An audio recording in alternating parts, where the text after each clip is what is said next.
Okay, well, let's get started. Let's open with a word of prayer. Lord, thank you that we can all be here today. God, I just pray that you bless this time that we have. Bless our conversation. God, I just pray that we would learn and grow in the midst of this, and we would know how to study your Bible better, Lord. And God, just pray that you be with all of us today. In your name we pray. Amen. All right. So I want to try and frame up this class within the context of the rest of what we're doing. I think sometimes it's helpful to take a step back and look at that bigger picture because in the midst of it, you kind of get lost with, we can talk about the content, but there's kind of that question of where we're at. And so in order to do that, I wanted to use kind of a different idea, kind of an analogy. And so as I was thinking about what is kind of this work that we're doing studying the Bible, and I thought of being a detective. Think about being a police detective. Now I want to be clear, all of the information that I share here right now is not based on me doing actual research besides watching cop TV shows. So it's all based on that. But so if this was like, learning how to be a detective, week 1 was like the overview, why you should want to be a detective, that idea of helping people and so that was the overview of the why. That was week 1. And then week 2, we got our hands dirty with taking an actual passage and going through it. So that's like going to a crime scene. And you're a rookie on the job. You're not officially a detective yet, but you go to the crime scene and you're looking at things. And you already have some idea of how this works because you've watched cop TV shows before. Or there's natural things, but there's also a lot to learn. And so that was that second week with Dustin, just getting into a passage and doing some of this. Then last week was more about principles. It was more of the kind of detective that you should be, thoughtful, patient, selective, purposeful, those kinds of things, the principles of the kind of character it takes to be a detective. And then with all of that, this week, we're going to get into the actual procedure. If you're going to solve a case, if you're going to break a case, what kind of things do you actually need to go through and do? What kind of steps and procedures do you need to take in order to solve a case? And I wanted to be clear about that because your syllabus, it says working with a paragraph. And what I actually realized is that's not actually quite accurate. I inherited this syllabus, and so along the way, I've realized, I would actually put it a different way. And I gave you a new syllabus because I'm actually changing the next few weeks of what we're doing. As you can see it there, basically, this week and next week are the same. But then May 8th, 15th, and 22nd, actually all the way through the 29th, I just kind of rearranged some things and renamed some things based off of how I want to go through it. And so it doesn't change a whole lot. There's just a little bit of kind of what's coming up. And the other thing is the passage that we're going to be going through next week, I changed it just a little bit. I added 3 verses to the beginning so that we're doing the whole paragraph and not jumping into the middle of the paragraph. So next week will be Philippians 1, 3 through 11. But anyways, as those steps for breaking that case, I kind of got off on a tangent there. That's what we're going to be working through today. What is the procedure of actually doing observation? So if you're a detective, step number 1 is probably visiting the crime scene. Then number 2 would be talking to witnesses. And then if you were to come up with what are 6 things to look for as a detective, I came up with 6. Jill and I did. They're nothing special. They're probably not even accurate. But, if you're trying to crack the case as a police officer, as a detective, what are you looking for? Well, you're looking for motive. You're looking for alibis. You're looking for evidence, cause of death. You're looking for witnesses and a confession. And there's probably some other ones in there too. But I was just trying to come up with 6 because we're going to be looking at 6 things today. And so this kind of frames, hopefully that makes sense of what we're working on and what we're going through today is the actual steps and procedures for the observation step of studying the Bible. We've looked at the why, we've looked at the principles, now we're going through the steps, and then we're going to directly apply all of these steps next week as we actually work with the paragraph. So that's the plan for today. Now, as we get started, I mentioned the paragraph thing earlier. We're working with a paragraph, and yet the reason why we're working with a paragraph is because that's the smallest unit of study that you can work with. And I think some of you even realized this a few weeks ago, maybe not realized it, you mentioned it, working with Dustin a few weeks ago, was that one verse is just not enough. You're going to get things wrong if you're only looking at that one verse. And so the reason why we frame it as working with a paragraph, review today is because we're talking about the basics of observation, and you have to do that within a paragraph. It can't be anything smaller than a paragraph. It has to be a paragraph. And as you think about that, if you were a detective, if you were a cop working a case, you have to have enough to work with, right? If you have one witness or if you have one strand of hair, that's not enough to make a case. You're going to go to the DA and they're going to be like, that's not enough. We need more evidence if we're going to take this to trial. And so in the same way, we need more than just one verse. We need more than just one word to work with. We need to work with a paragraph. So that's the basic unit of study that we're going to be doing, is working with a paragraph. And so let's get into what does it take, what are the procedures for observation. And we start with working with a paragraph. The first one here, there's a handout underneath your syllabus page. There's a handout. This is basically everything we're going to cover today. Once again, I like handouts because it's all on one page. And so you can reference it, you can look back on it. And to be honest, this was just helpful for me in preparing for today. And so even if you don't like it, it was just helpful for me to do for myself. But hopefully it'll be helpful as you try to reference this kind of thing. So we start with context. And people talk about, with interpreting the Bible, what are the three most important things? Context, context, and context. And we're going to get into context within interpretation as well, because that's also very important. But when we talk about context with observation, we're just talking about having a good idea of what's going on around it. So as we work we're talking about a paragraph today. I wanted to give an example. I wanted to take a paragraph from the Bible and work through that paragraph. But I didn't want it to be the Philippians one, because we're going to be doing that next week. So as I thought about it, it's like, what is one of the most popular paragraphs in the Bible? I thought through Genesis, and that's hard. Like, there's a lot of popular verses, but like an actual whole paragraph that people are really familiar with. Because my goal was that we weren't going to have to do a lot of work in it. You already were going to have a good idea of what it was about and what was going on. So can anyone guess which paragraph I chose? No, because once again, that's a verse that's really popular, but the paragraph itself would have some more unfamiliar things. I picked Luke 2, 1 through 7. Jesus' birth. So if you want to open up your Bibles to Luke 2, we're going to keep coming back and applying these things to that paragraph in the Bible, to that paragraph there, Luke 2, 1 through 7. So I want to start actually by giving an example about why you can't only work in a verse, why you need to work in a whole paragraph. And so I want to read just verse 4, Luke 2, verse 4. And what I want you to do is, as I read this, I want you to forget everything you know about the New Testament. So imagine that you've never read anything in the New Testament before, you don't know anything about it.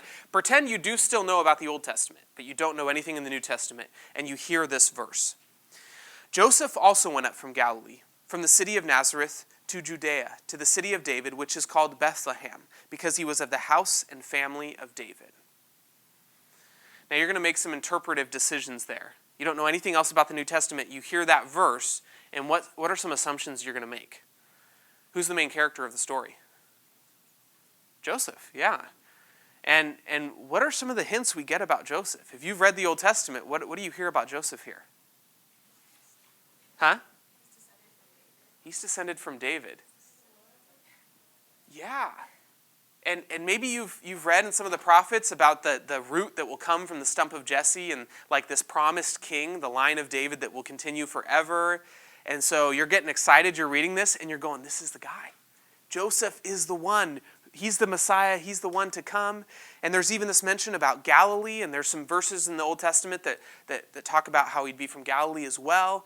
And so you get excited about this, and you're like, okay, this must be Joseph. It's all about Joseph. Now, what's the problem with that? Is that true? Not at all. So that's an example of why we need more than one verse. We need to study the whole paragraph. But we also need more than just the paragraph. Let's read the paragraph, and then I want you to remember the rest of the New Testament. Remember other things you know about the book of Luke, and we'll kind of frame up this paragraph after I read it. Now in those days a decree went out from Caesar Augustus that a census should be taken of all the inhabited earth. This was the first census taken while Quirinius was governor of Syria. And everyone was on his way to register for the census, each to his own city. Joseph also went up from Galilee, from the city of Nazareth to Judea, to the city of David, which is called Bethlehem, because he was of the house and family of David, in order to register along with Mary, who was engaged to him, and was with child. While they were there, the days were completed for her to give birth. And she gave birth to her firstborn son, and she wrapped him in cloths and laid him in a manger, because there was no room for them in the inn. Now, once again, even that paragraph alone, you could still misinterpret some things. Because who's the main character in this paragraph? Yeah, it still seems to be maybe about Joseph. It was mostly about Joseph. And so, you could still get some things wrong if all you had was the paragraph. And that's why we need some larger context as well. You remember what happens in Luke chapter 1 that gives us some insight into Luke chapter 2? Just big ideas. There's a couple big ideas. Brooke?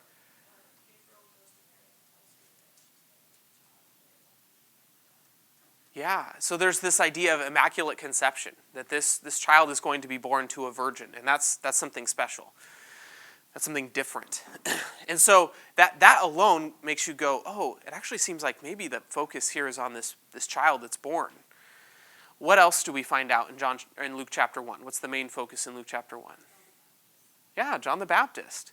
We've actually had a whole story about a somewhat miraculous conception, still natural but surprising, and it was this boy named John, or who gets named John, and we even read at the end, we kind of get this story of John coming before the one who was to come.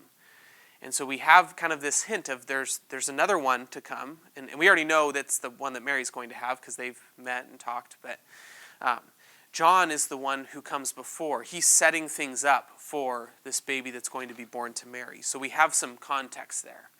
Now, without even rereading the rest of Luke, you have at least some idea of what Luke is really about. And so what's the big picture there? What's Luke really all about? Or who is Luke really all about? Huh? Yeah, it's about Jesus. And so having that context in there, you can go, okay, really the main character here is this child that's born, and that's what's really special that's going on. And there's some important details, and we'll get to that later, but that's what's going on. And you need some of that bigger context in order to understand that. And even just having general context of, growing up around Christmas, we hear that even non-Christians have some idea of this kind of stuff. But whether you grew up in the church or you've been around the church at least for a little while, you have some context for this. And it may take going through and actually reading some of what's going on in the chapters before and the chapters after. But having a good idea of the bigger picture of what's happening is going to really inform what you need to look for in that passage. So the two questions you're asking is, what is the chapter about and what is the book about when you look at context? That's the first one that we're talking about. Then we get to, the next one is transition words.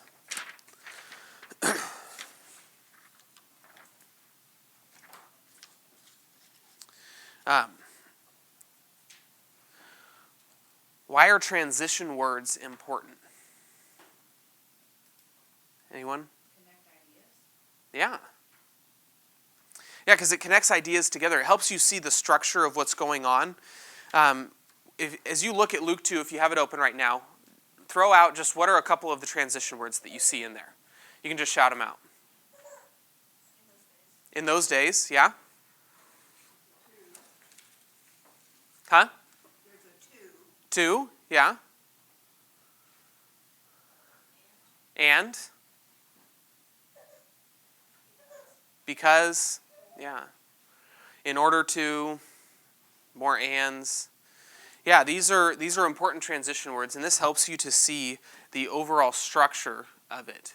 One of the best things you can do, and this is as we get more toward interpretation, but actually figuring out what is the structure, kind of outlining the paragraph, is a really helpful thing to do. And your key points, the key changes you'll have in your outline of it are going to be those transition words. This is where something's changing from one idea to another, or just building on ideas. This is a subpoint of that idea. And so there's big transition words and there's small transition words. So in ESV, the first word of this is now, and that's a big transition word. We're going, if you look at Luke chapter 1 to Luke chapter 2, there's a big shift that's going on there. So that's a big transition word.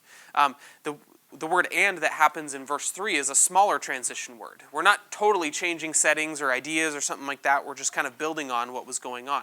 There's a census, and everyone was on his way to register for the census. And so you have big transition words, small transition words. In some books of the Bible, the whole book is hinged on certain transition words. So Romans, the book of Romans, does anyone know where the transition happens in the book of Romans? Yeah.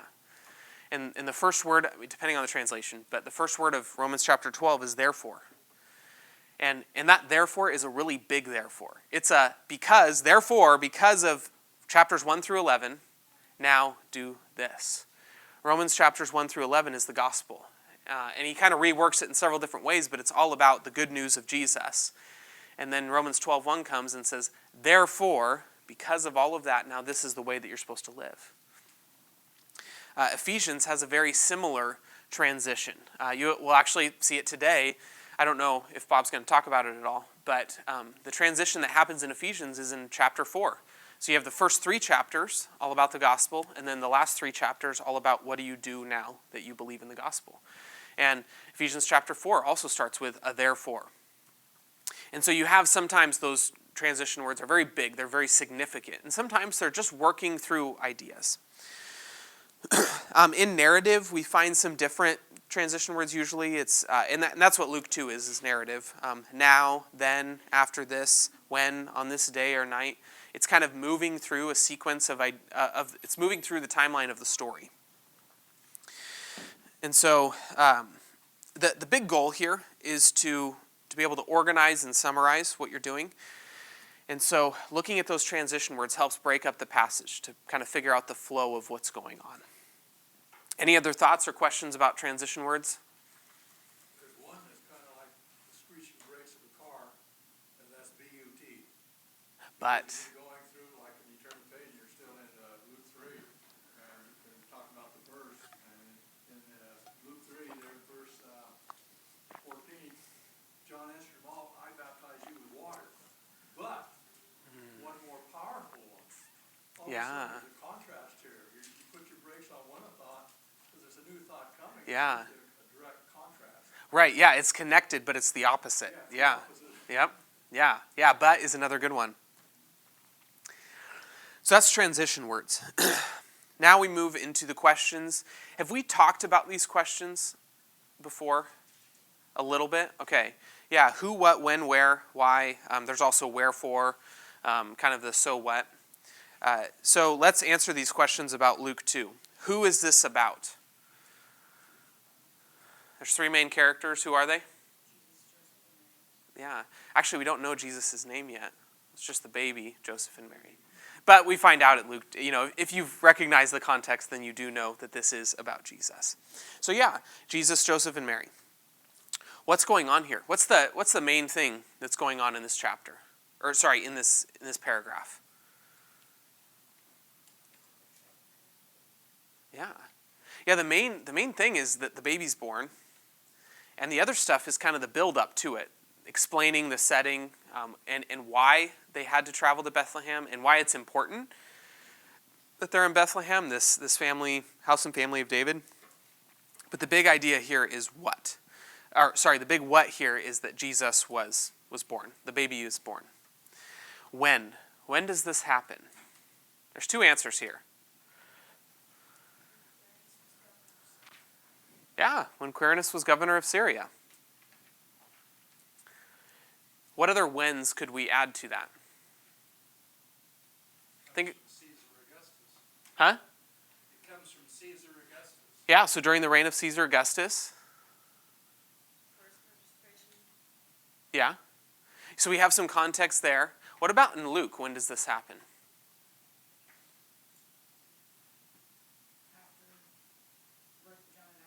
After the birth of John the Baptist. Yeah, and that's important because of that, what we kind of talked about earlier, that John the Baptist is the forerunner to Jesus. He's the one that's going to set it up, and so he's born first, but he's not the one. After him will come another, and so he's going to set him up. And so having kind of some of that narrative, this is what's going on, this is the when, is important. In the context of what we're talking about, none of you did this, I was hoping, but none of you threw out 4 BC. That's the date that we believe he was born.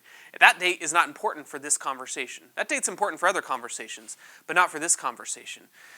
Because we're Mary and Joseph, like, oh, make sure you write down his birthday. Oh, he was born 4 years before Christ. Okay, great.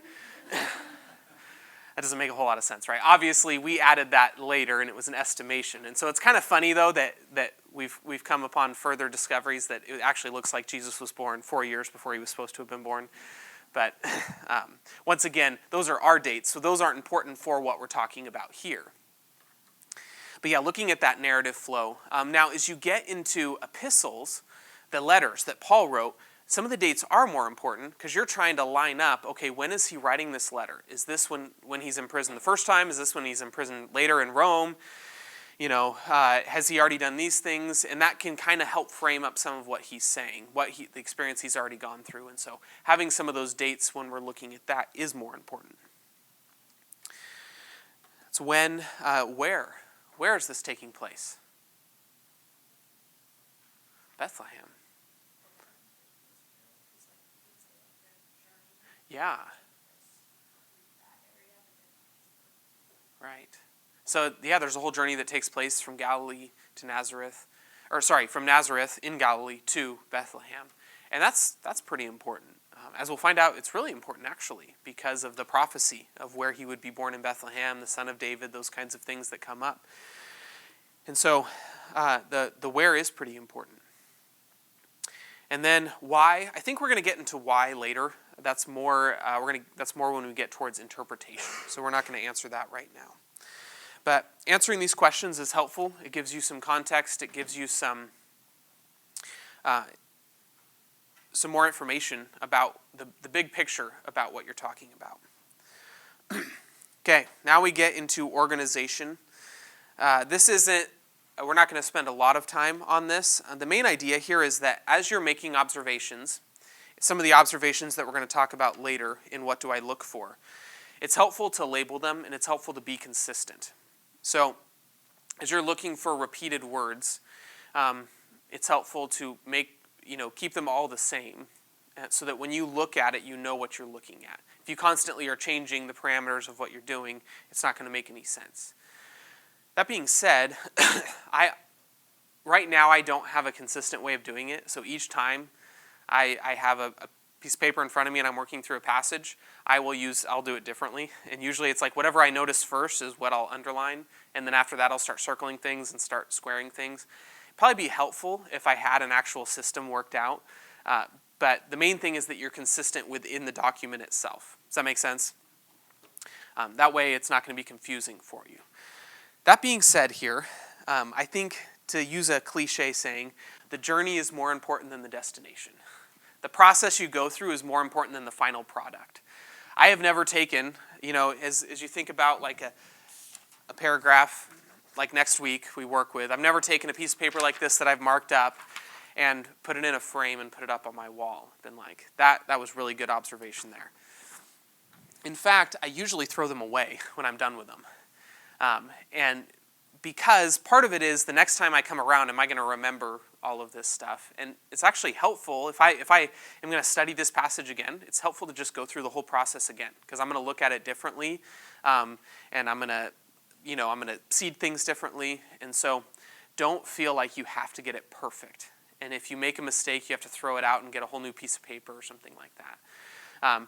Just try to be consistent. But the more important thing is what sticks in your mind as you go through it. Still helpful to reference as you continue in the process of interpretation, application, but it's most helpful to just work through that process of what are you observing. And so things like underlining and squaring, if you use highlighters, I don't like using highlighters with paper, but I'll highlight things if I'm working on my computer and doing observations. Circle things, whatever works for you is what's going to be best. So, any other thoughts on making observations like that? Any tips or things that you do differently maybe?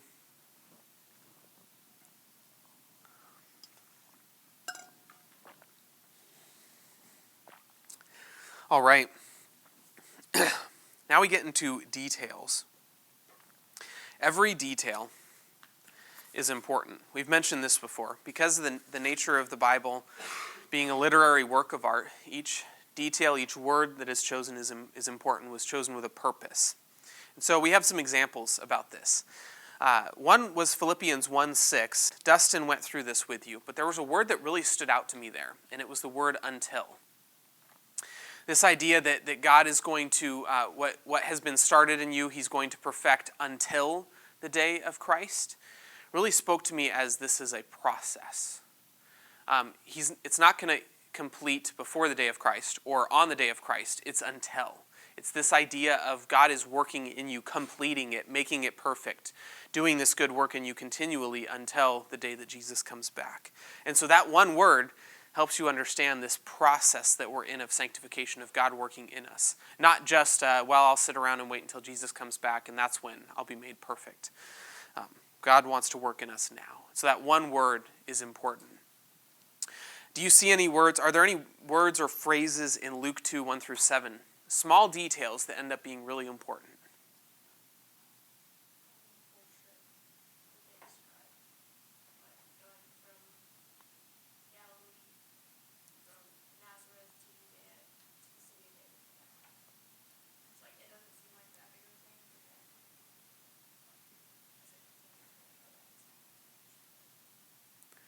How many of you in reading the Bible, when you come to place names, just skip over it? You kind of just skim through it. You can't pronounce them. It's just like whatever. Yeah. Oh yeah, all the time. Now, these ones are probably a little more familiar to you, and so you're probably a little more like, yeah, I understand this. But maybe even some of these are not. I know when we went to Israel a couple years ago, we had to do this map work before we went to Israel. And so we had to sit down with maps of Israel, and we had to like circle stuff and highlight stuff, and it was a lot of work, and sometimes it was kind of boring, but it actually did help a lot, give you this picture of where things are at in Israel a lot better. And so place names are actually really important in the Bible. It takes some work to actually understand what's going on, and even to this day, if I don't recognize the place name already, a lot of times I just kind of skim by it. Because it takes some work to pull up a map or to figure it out. Even with Google, you're still trying to figure out where things are.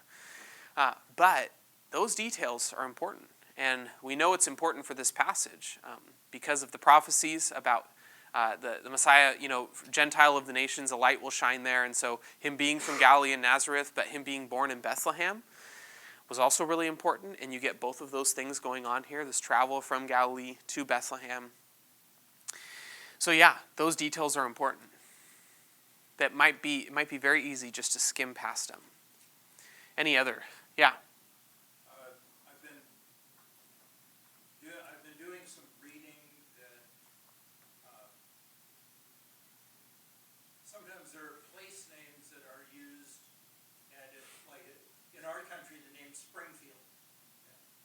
There's like 18 or 19 of them. Mm-hmm. So you have to specify which one. And I've heard people mention, there's a Bethlehem that is north of Jerusalem, somewhere up in Benjamin. And there's supposed to be another Bethlehem in Galilee. So when Luke nails this one down, he says, from Nazareth down to Bethlehem of Judea. And so you know right there that it's, okay, he's not talking about the Bethlehem in Galilee.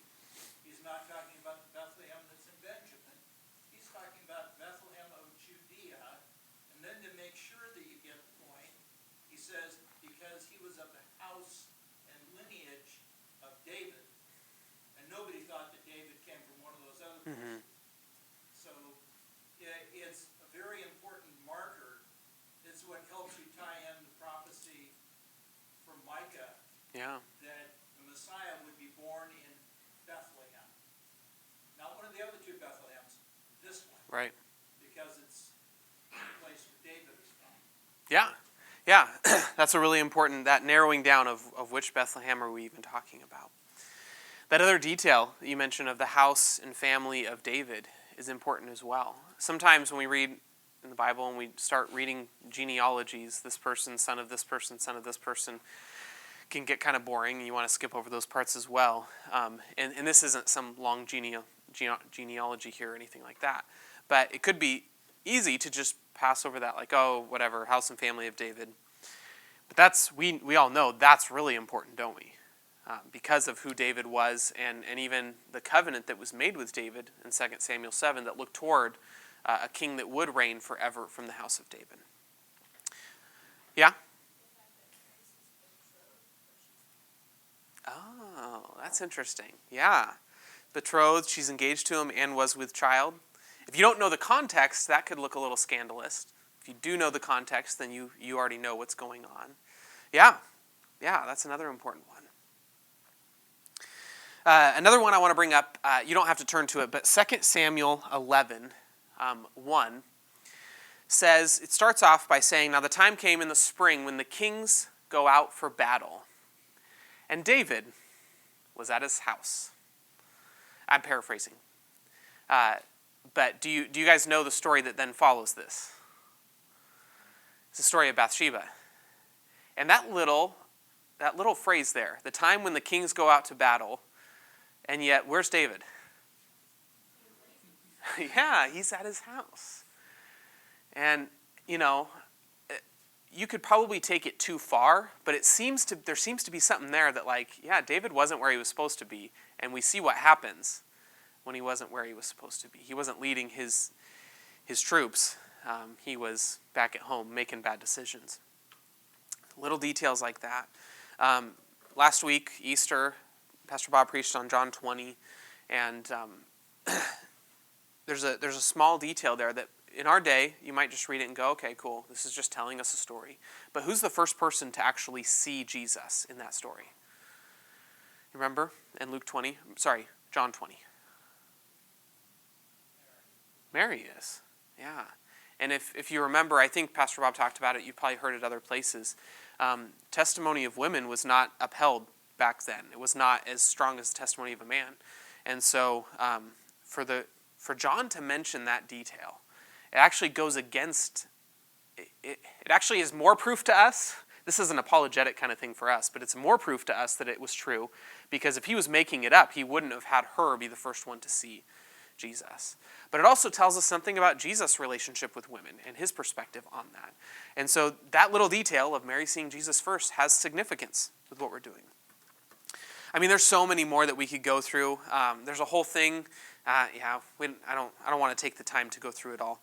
There's a lot of places in the Bible where we find those little details that are important. And so paying attention to little details and just asking questions about, why is this in here? Why was this mentioned? She gave birth to her firstborn son. Is firstborn son there important? We could take a deep dive into things like that. Well, why is that mentioned? I mean, isn't it obvious? Or those kinds of things. So that's about details.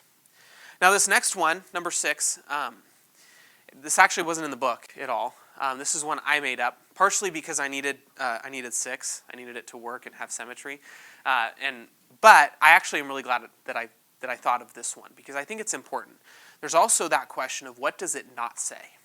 And sometimes that's hard to do, but I want you to think about it, especially those that, if you have a lot of experience with the Bible, if you've grown up in church, we have a lot of times where we might read certain things into the text, things that we've heard from other places that we assume are there, even if they're not really there. And I have an example for us today. I have 2 examples. Let's start with the one in Luke. The last part of verse 7, because there was no room for them in the inn. What does it not say that we often really read into with this?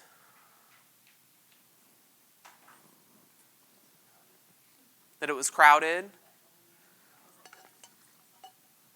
Okay. That's probably a fair assumption, though. Have you guys heard about the word "in" there? What do you think of when you think of an inn? A hotel. Yeah. They got the Motel 6 out there, and, the manager's like, sorry, you're going to have to go sleep on the street. There's no room for you here. Was that actually what was going on back then? It wasn't. Actually, what's a better translation of that word? Does anyone know? Yeah, the guest room. Inns, I want to be careful not to say too much that's not there, because I am limited in my understanding. From what I understand, though, inns were not a normal, as normal of a thing as we have here. There's not a whole row of hotels and,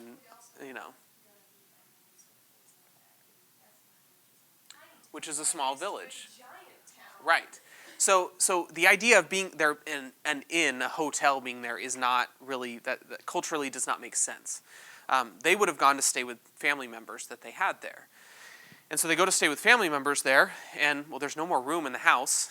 All the rooms are taken up. And so are they kicked out on the street? No. They end up staying where the animals are at. And sometimes, I've actually been in I think it was a replica of a house that was like one of the houses that this could have been in. And there was actually a whole room that was where the animals would be. And so they would have just been in there with the animals. And there's still this idea of like humility and understanding the humble circumstances that Jesus was born into. That's really important. Like, those kinds of things still come through and are important. But you don't get the image of the really mean innkeeper that's kicking him out. There's a whole song that came out. I think it was just it's a Christmas song. I think it's by Brandon Heath, and it's called "Just a Girl." And the whole song is from the perspective of the innkeeper who didn't give her a room, and then he feels really bad, and like, it's a really good song, and like, it's like the kind of song that you like, and like, it kind of tugs at your heart, and you're like, oh man, like, he realizes what he did was wrong. And the hard part is, like, well, it's not biblical at all. And so don't add things to the text that aren't necessarily there. And so that's one place. Another thing I wanted to read, this just came up last night. We were reading the Bible with our kids. Now, I want to be clear. In my opinion, the Jesus Storybook Bible is one of the best kids' Bibles that you can get. I really like it. It is wonderful. Doesn't mean there's not still some problems with it sometimes. So if you were to just not look up, but if you were just to retell the story of Jonah, I'm going to read what this says here in a moment, but I want you to think about, do you remember what is Jonah's message that he brings when he finally gets to Nineveh? What is the message that he brings them? I want you to think about that just for a second. If you can remember, what the Jesus Storybook Bible says is, so he went straight to Nineveh and told everyone God's wonderful message. This is obviously after the fish and everything. And this is what he says. Even though you've run far from God, he can't stop loving you. Jonah told them, run to him so he can forgive you. That sounds really nice. Is that the message that Jonah brought? Does anyone remember what he says? It's like, yeah?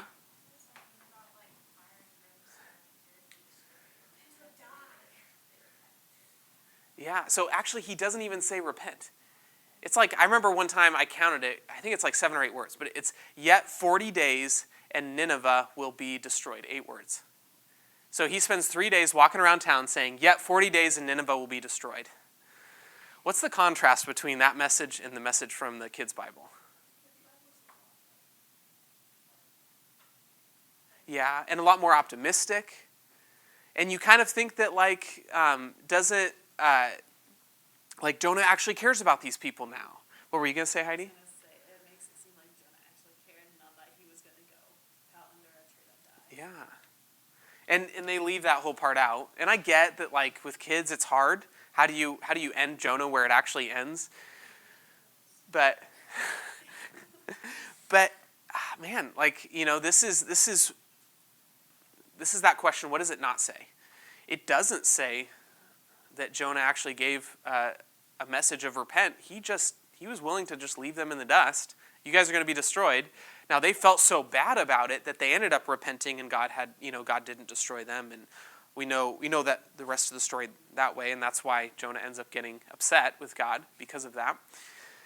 But just paying attention to what am I adding to the text naturally. And a lot of it comes just from reading kids' Bibles or, watching movies about the Bible that add things into it. And it's not, the goal isn't to just be like, oh, all of that stuff is wrong. It's just to recognize, especially in the observation stage, what's there and what's not there. Because if I have an assumption of what's there when it's not there, I'm going to get wrong interpretations later down the line.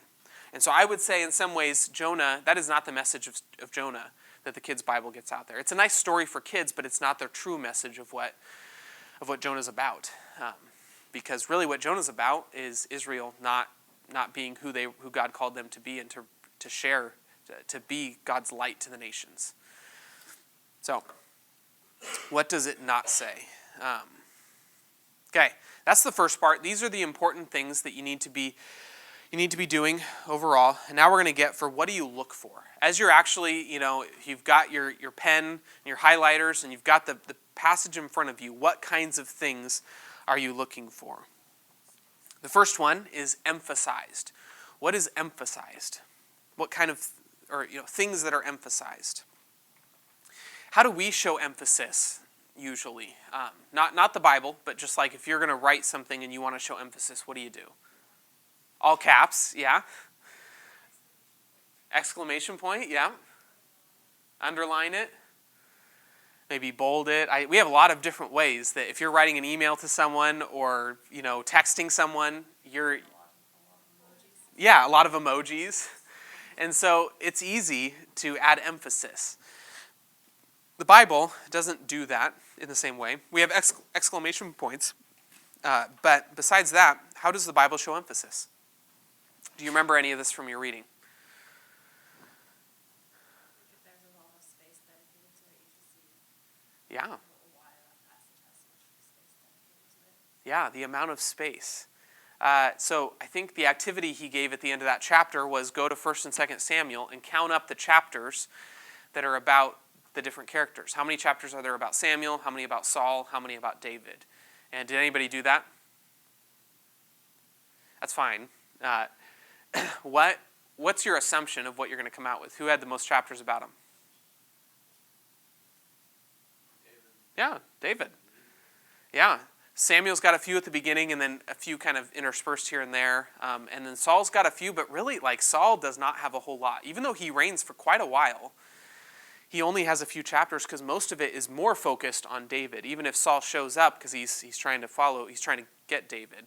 And then by the time you get to 2 Samuel, it's only about David. Saul's dead. Samuel's dead. It's kind of funny that it's called Samuel, 1st and 2nd Samuel, or the Scroll of Samuel, and yet it's really all about David. So that gives you some information about the importance of who that is. As you look in Genesis, the first 11 chapters are kind of this big picture about humanity. And then what are the chapter 12 through chapter 50 all about? Yeah, it's all about Abraham's family. It's all about one family. We kind of zero into this family that God has chosen. And so it's funny because a lot of times, you ask people, what is Genesis about? Oh, it's about the creation of the world.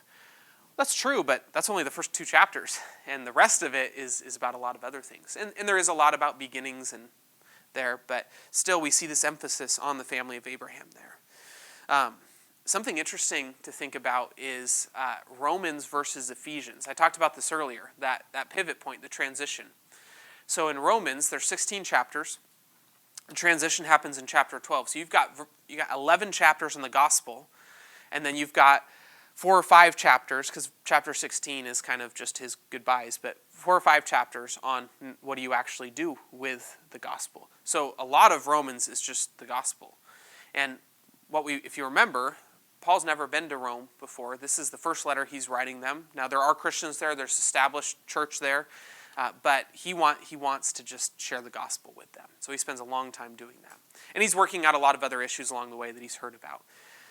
But then you've got Ephesians, and he spent, I think, 3 years with the Ephesians. And so it's a lot more equal in the book of Ephesians. 3 chapters on the gospel, then 3 chapters about what you do about it. So we see how space is dedicated and how that gives us emphasis. What else? Any other things you remember that show emphasis in the Bible? Structure, that builds up to it. Yeah, structure. How the rest of the story fits in around it. Order of events. Yeah, How important is this? right. Order of events, structure, those kinds of things are really important. Last week, 2 weeks ago when I was preaching on Ephesians chapter 3, the last part of it. One of the things, I mentioned it in the service, but one of the things that really brought it alive to me as I was studying it that week was that it's actually a chiasm. The structure is a chiasm, and so there's parallels that move toward a center point. And so on the beginning and the end is all about God's glory, and then you move in. The next level is about God's power, and then you move into God dwelling in us, and then at the center of it is love. What's the main idea of Ephesians chapter 3? What one word could you use to describe it? Love. And those things point towards this center idea of love. Chiasm is a literary structure that a lot of authors in the Bible will use to emphasize what is the center all about. There's emphasis like repeated. We're going to get to repeated words in just a minute, but repetition is another way that it emphasizes. Another thing that comes up is when they just come out and say what the purpose is. This makes it really easy. John chapter 20, this is great. He just says, there's a lot of other things I could have written about Jesus, but these are written. Why? Anyone? Yeah, so that you may believe that Jesus is the Christ, the Son of God. And I love, he then comes back to that at the very end. This is one of my favorite verses in the Bible, that he says, basically paraphrasing, like, if I was to write down everything Jesus did, the world itself could not contain the books that were to be written. And which is a beautiful poetic kind of thing, but you just get this idea that, like, John was intentional about writing these things for that purpose, so that you would believe that Jesus is the Christ, the Son of God. And so that helps as you're reading John. Like, you should always keep that in the back of your mind. Why is he writing this? Oh yeah, so that we may believe that Jesus is the Christ. It happens a lot in the Old Testament as well, a little bit differently though. Every once in a while, as you're reading through the Old Testament and the narrative, you'll come across what is kind of like editor notes. And you can tell they're written by someone a long time later, and they're just kind of commenting on the events there. So, for instance, one of the times it happens is when Joshua leads the Israelites over the Jordan River. He has 12 guys pick up 12 stones from the river, and on the other side they pile them into a big pile. And this is to be a memorial for the next generation, so that when they ask, Dad, what is that pile of rocks? Then he can tell them, oh, that's when God dried up the river so that we could come across and all of that. And the editor makes a note there, and it's still there to this day. And that's a little note that, oh, this is important. Like, this was an important event because he's commenting, like, it's still there to this day. Now, obviously, that's not a modern person writing that. That's one of the people that were assembling the Bible. There's a whole lot we could get into with that. But when you notice them kind of stepping out of the story to make a comment about it, pay attention to that comment. It's not just random. It's important.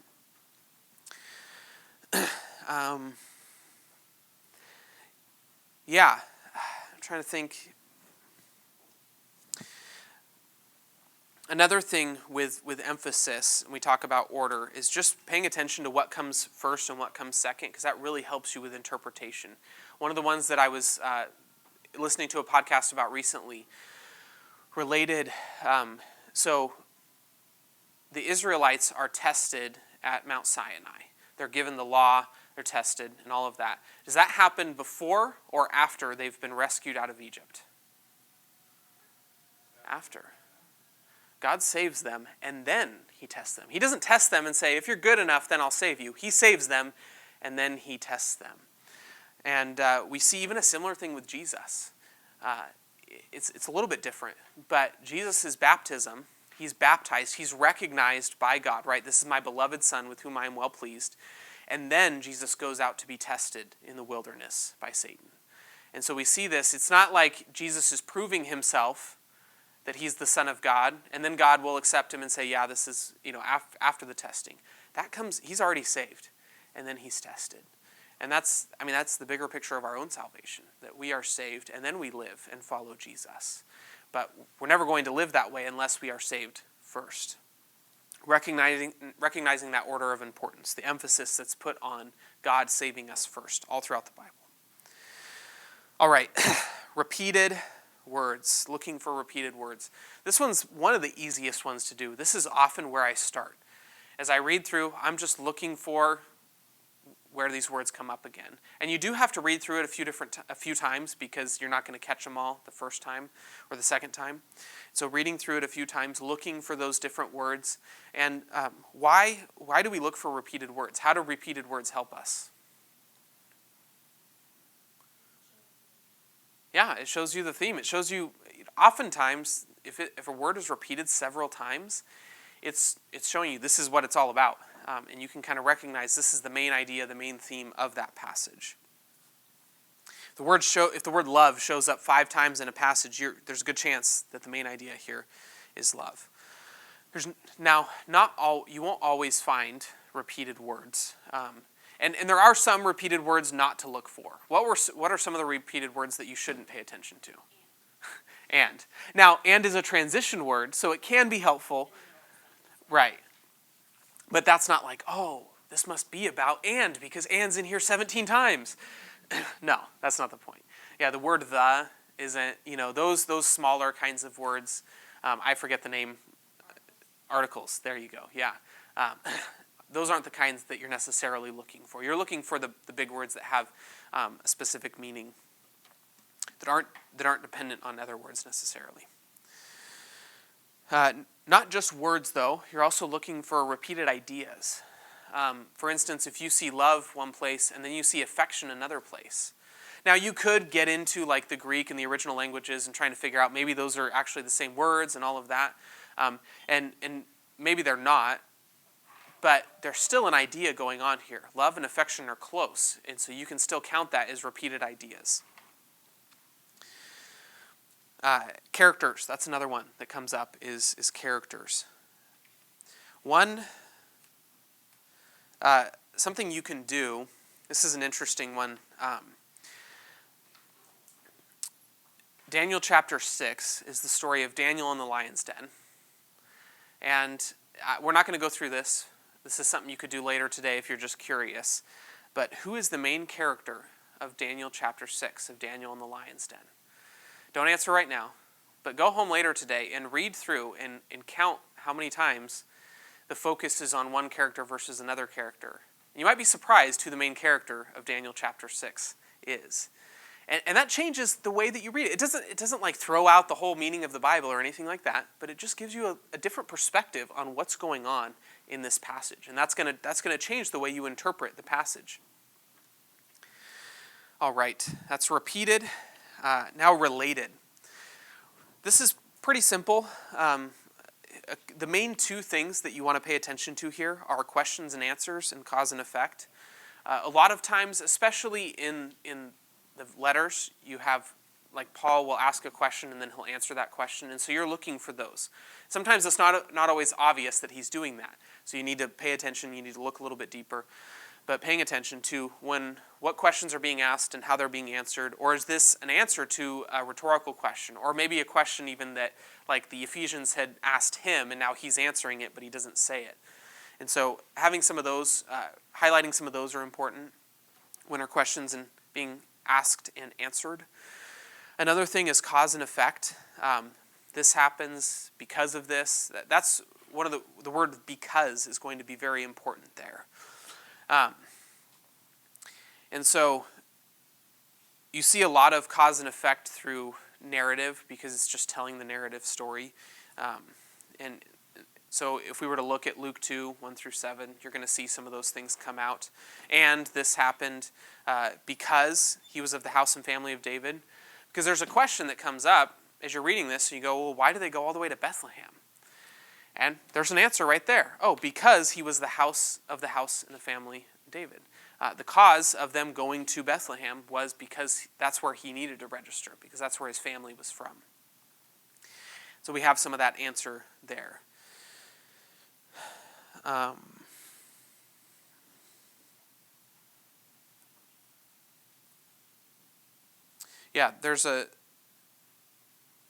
So this is easy with narrative. I think it's a little bit harder with discourse.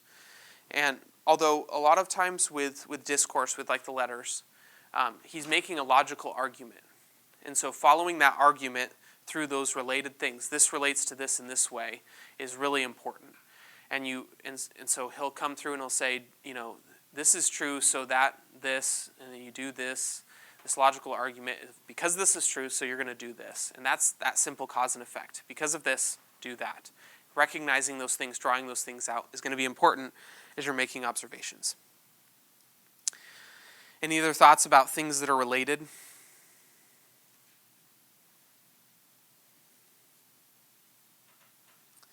trying to remember if there's any. We could do this with Luke 2, but I think for the most part, cause and effect here is really obvious. The days were completed for her to give birth. What's the next verse? She gave birth. That was pretty obvious, right? It's not like, oh, wow, I never noticed that before. Like, she was supposed to have the baby, and then she had the baby. But that's the kind of thing that we're talking about that may not always be so obvious. But this happened, and then this happened. She doesn't just randomly give birth. It was time for her to give birth. Like another obvious example of the cause and effect would be the decree, so Joseph won. Yeah. Thank you. That's a really good one. Why is all this stuff happening? Oh, yeah, you go to the beginning of it. There's a census that needs to be taken. And, census is taken in our modern world. Are not the same. Now you just do it online, right? Well, they couldn't do that then. And they actually had to go back to their hometown to do it. And so having some of that cultural information helps you understand why they're going down there. Yeah?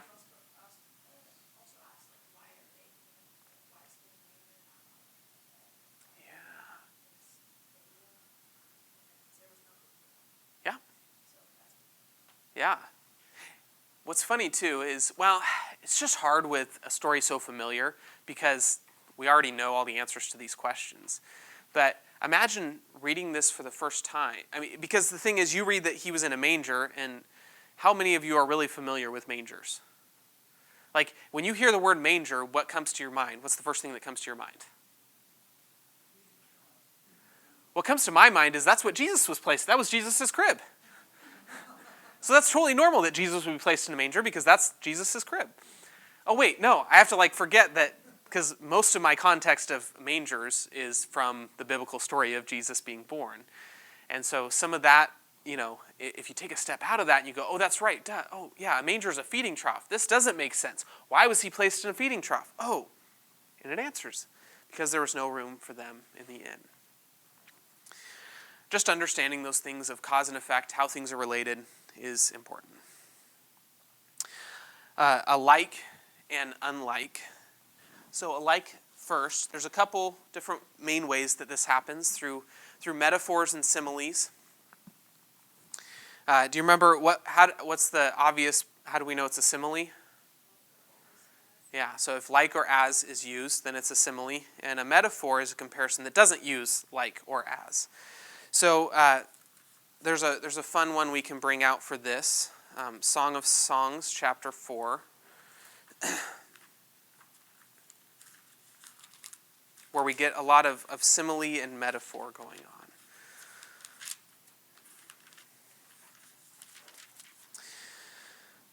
I'm just going to read the first few verses of Song of Songs, Song of Solomon, chapter 4. Behold, you are beautiful, my love. Behold, you are beautiful. Your eyes are doves behind your veil. Your hair is like a flock of goats leaping down the slopes of Gilead. Your teeth are like a flock of shorn ewes that have come up from the washing, all of which bear twins, and not one of them has lost its young. What in the world is he talking about here? Does this sound weird to anyone here? It's a love poem. That he's... Yeah, so saying your teeth are like sheep. Has a women in here, has a guy ever said that to you? If he did, would that be the thing? Like, oh, there we go. He's a good guy. That's a little bit weird, but what's the whole idea? Why are they compared to sheep? What's the thing he's getting at? If you've seen sheep before they get shorn, they don't look all that great. But when they've been shorn, you've got rid of everything that's messy, all the dust, dirt in the front, and then for just a little bit more, they wash them. So these are sheep that have not only been shorn, so that you can see all the whitest part of their coat, they've been washed as well. These sheep look absolutely smashing. Yeah, he's saying, your teeth are white. You must brush your teeth. And then I love this one. They all have twins. Not one of them has lost its young. What does that mean? She's not missing any of her teeth. That's another good thing, right? If you're looking for a woman, she's not missing any teeth. That's great. And so, but we see, like, obviously, and we'll talk about this more later, understanding types of literature and how we interpret them differently. Because if you were to interpret this literally, that would be frightening. If her teeth actually look like sheep, and there's a picture out there of what this woman would look like. I'm sure some of you have looked it up before, but it's pretty funny because there's like goats on her hair, and her neck looks like a tower because her neck is like the Tower of David, and so. But using simile and metaphor, paying attention to those kinds of things, those ones are obvious. You're going to obviously be like, I hope he's not saying that her teeth are literally sheep. That doesn't make any sense. And so recognizing, okay, here's a simile, here's a metaphor, drawing those out, because what that's telling you is that it's not just the plain meaning of it. I need to work at understanding what this means. There's a deeper meaning going on here than just random details. John chapter 3, this happens, John 3:16 is the famous verse that we all know, but this is happening in the context of a conversation that Jesus is having with a man named Nicodemus. And the main theme of it, you remember what shocking thing does he tell Nicodemus? What does he tell him he has to do? You must be born again. Now, once again, we have kind of this cultural, like, if you've been around born-again Christians, you've heard about being born again. You're like, yeah, come on, Nicodemus. Like, get with the program. We know what this means. But if you were not around those conversations and some guy just said, you must be born again. Yeah, I mean, Nicodemus, like, points out, he's like, what? Like, how can I crawl back in my mother's womb and be born again? That's not possible. But Jesus kind of says, how are you a teacher and you don't even understand these things? But we understand that this is a metaphor for a spiritual rebirth, being born again spiritually, not physically. And paying attention to those kinds of things is going to be important. Some of them are obvious. Some of them you can't get around, like being born again or your teeth are like sheep, that you're going to go, okay, something's here. But there's others that may not be as obvious. I wish I would have found a less obvious one that we could have gone through, but they're a lot harder to find, and so I didn't take the time to do that. But just paying attention to, is there an analogy here? Is there a metaphor? Is there a simile going on? So this is positive comparison, things that are alike. And it's a helpful tool that authors use to bring things home. And he could have just said your teeth are white and you're not missing any teeth. But there's something more impactful, the poetic way that he says it. Jesus could have just logically explained that, oh, no, you need to believe in me and have, he could have not used any metaphor or analogy. And yet, once again, it doesn't hit home as well.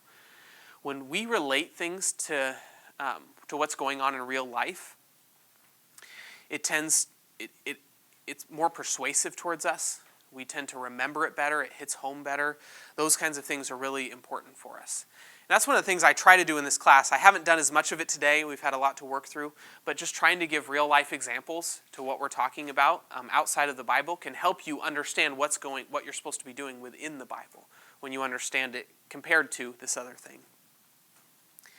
Then we've got things that are unlike. This is where that word "but" comes up that you mentioned earlier, Terry. And so, metaphors are also part of this, irony. And that word "but," that was mentioned in Luke chapter 3. The other one I also think about is in the Sermon on the Mount when Jesus says, "You've heard it said, do not murder, but I say to you, do not even be angry." And so it's unlike, but it's still connected. Whenever you're using that word "but," we should still see it in light of the other one, but it's contrast that he's drawing. He's going to tell us something different, something deeper about that. So understanding it's still related, but it's different. That's important as well. Another one is Jesus says, he says, "What man is there among you who when his son asks for a loaf will give him a stone? Or if he asks for a fish, he will not give him a snake, will he? If you then, being evil, know how to give good gifts to your children, how much more will your Father, who is in heaven, give what is good to those who ask him?" There's this comparison here. Okay, you earthly fathers, like, be honest, like, you're not that great. You're sinful, fallen humanity. And yet, if your son asks you for a loaf of bread, are you going to give him a rock? Or if he asks you for a fish, are you going to give him a snake? No, even not great fathers, human fathers that are sinful, aren't going to do that. How much more is your heavenly Father, who is perfect, who is righteous, who does what is good? How much more is he going to give you what you ask? So we see that he's comparing unlike things, and yet they're related. It shows us something more about God. The last one here is things that are true to life. This also connects with illustrations. This is bringing things home. I guess I kind of already talked about this earlier, but part of the question is what resonates with me? We've got a lot of distance from their culture, and so less is going to resonate naturally with us. If we do some of the deeper digging, more of it will resonate. But if they're using an illustration, if they're relating something to real life, does that hit home for me? Most of us, we know that sheep are white. Even if we don't know the details that you gave, which helps illuminate, go, oh wow, this isn't just random sheep. These are sheep that have, they've had the wool cut off, they've been washed, like these are really white sheep. That hits home for us a little bit. Okay, yeah, I get that the teeth being white thing, because I know that sheep are white. We understand that even from our removed context. But there's a lot of other things as well. I think of, good comedians. You know what good comedians do? They draw out the absurdity of normal life.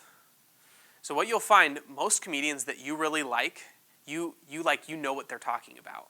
They're not just saying random things, like they're saying things that relate to your own life. So where I'm at right now in life, being married and having young kids, I'm going to identify better with a comedian that's talking about his kids and the things that go on with that, because it resonates with me.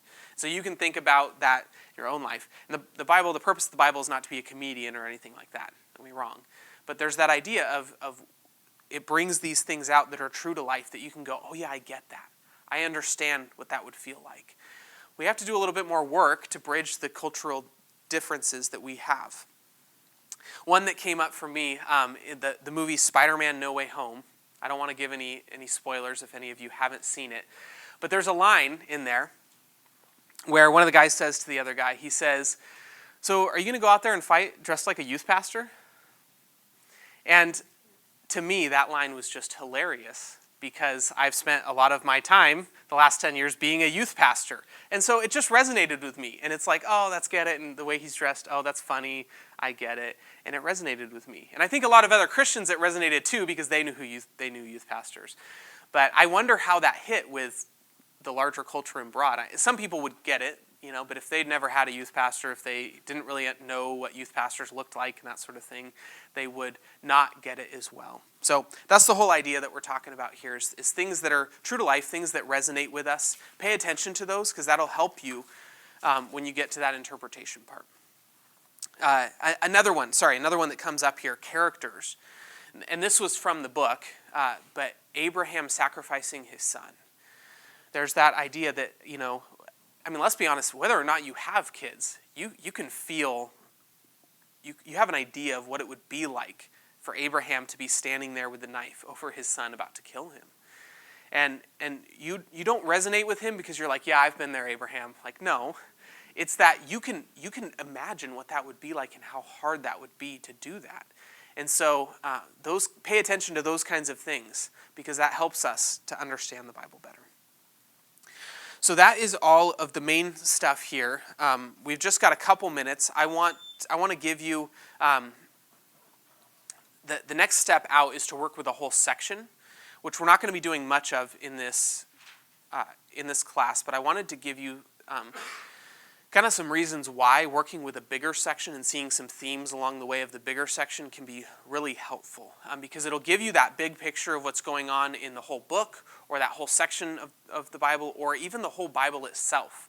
The more you see these repeated themes, the more you're observing the patterns that are going on, give you a really good picture of the whole Bible. And so there's a really cool one that I'm going to give kind of two examples. They're connected to each other, though. So, the creation story. Growing up, I was You learn the creation story in Genesis chapter 1 lots of times when you grow up in the church. And oftentimes it was just kind of this like, yep, God just did this. Here's the days, and there it all is. And I could have, if you would have asked me, Ryan, can you give me the 7 days or the 6 days of creation in their order, I could have never actually told you. It's like asking somebody, what are the 10 commandments? Like, how many of you actually remember all 10 commandments? Maybe some of you do. Maybe you've sat down to memorize them. But it's like hard. Like, I don't remember what days come when. There's actually a pattern in Genesis chapter 1. And I heard about it, and it was kind of explained. And so I sat down with a notebook and my Bible, and I was like, I'm going to figure out this pattern. So there's 2 ways to talk about it. It's either 2 sections of 3, the first 3 days and the second 3 days. That's one of the patterns. The other pattern is that there's 3 sets of 2. Day 1 and 4, day 2 and 5, and day 3 and 6. And so this is the way it goes. It starts off, so the first 3 are all about ordering the universe, and the second 3 are all about filling the universe, populating the universe. So day number 1, you at least remember this one, right? What's day number 1? Yeah. Let there be light. So something I want you to pay attention, because we're going to talk about this at the end. When we start off, there's darkness. Verse 2 says there's darkness over the face of the deep. So there's only darkness. And then on day 1, it says let there be light. And then there's light part of the day, there's darkness part of the day, so there's this order of light and dark. Day number 2, what are we going to order? Well, there's this separation between the skies and the land. And it's kind of a weird thing to read, because you're like, the water's above and the water's beneath, and you're trying to figure out what's going on. But just imagine that before this, it's not ordered, and so there's no difference between skies and land, or the sky above, the waters beneath. It's kind of just all together.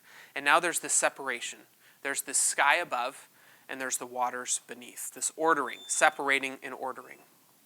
Day number 3, we're going to have another ordering. It's dry land and the ocean.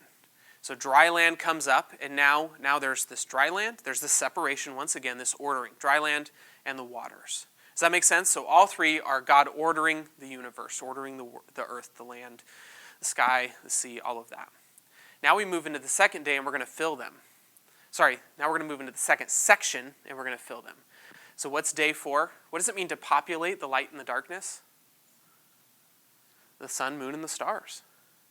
And so he fills the light, the greater light to shine during the day, and the lesser light to shine at night. So the moon and the stars at night, the sun during the day, and so he's populating what he's already ordered, the sun, moon, and the stars. Then day 5, now he's going to populate the sky above and the waters below. And that's where you get the sky animals and the sea creatures. Day 6, he's going to populate the land.